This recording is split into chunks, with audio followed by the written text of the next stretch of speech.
You saw first on Channel 7. It captured the terror of a young girl caught in crossfire.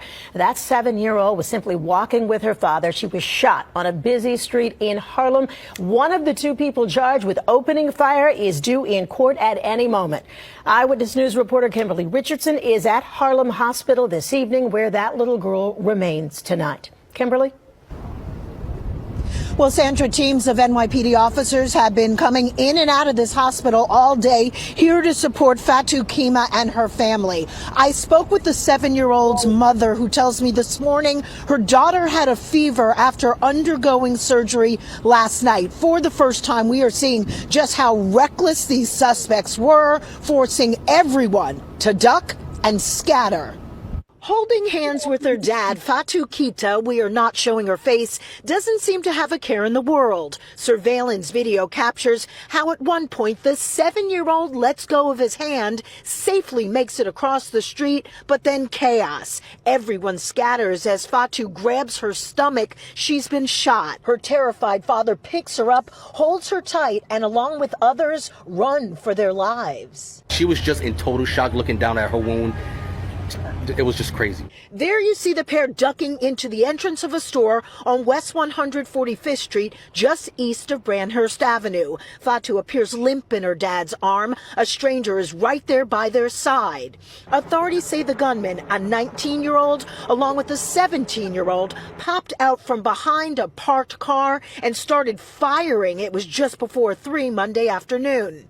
The suspects missed their targets in what's being called a gang-related shooting here in Harlem. Knowing his little girl is seriously injured, Fatou's father walks back towards the street, still holding his daughter. That Good Samaritan appears to be frantically dialing 911. Her dad was inconsolable. That's all I remembered, that I had to calm her dad down. He was saying that he wished it was him that was shot. He was like, I wish it was me. They could have killed me. They could have killed me. Others rush to help. There, a man wearing all black, carrying a bag, takes out what looks like a white jump rope, perhaps to use as a tourniquet. Arriving officers immediately start working on Fatou as they also comfort her grief-stricken dad. Once stable, they quickly move Fatou into a patrol car and rush her to the hospital, where... All right. You know, I guess I'm just wanted to make the point when I sent that video. I want to make the point that this is where we always seem to want to go. What a gang fighting, shooting across each other. What is, you know, are we still in that? I mean, New York City, come on, wake up, man. We can't go back to that. We can't go back to that. We can't go back to shooting. We have lost so. There was a stretch of time with us that just stopped in like 2018, 2019. Where I would do a program and I would go to the homicide sheet on the police department site, and I would pick, they had a thing where I could get the list of homicides for that year.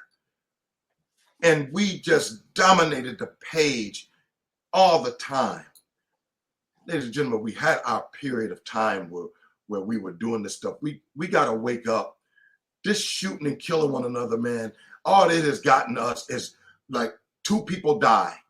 The guy who did the shooting and the guy who got shot. The guy who did the shooting is going to prison. More than likely, he's got kids out here. We got to stop. We got to wake up. And that's really all I wanted to say about that when I saw that whole thing about, I just wanted to remark on the shooting, the little girl getting shot. We've always seemed to have that kind of collateral damage. Chicago is full of it. Always some 3 and 4-year-old kid getting shot. But the fact of the matter is not the age of the child. Is that we just cannot stop being stupid. And for some reason, man, nobody's trying to wake us up. And there need to be a pocket of people everywhere trying to do their best to wake us the hell up. We got problems, man. This grabbing a gun and shooting and killing one another, I'm not understanding what people think that gets us. My God.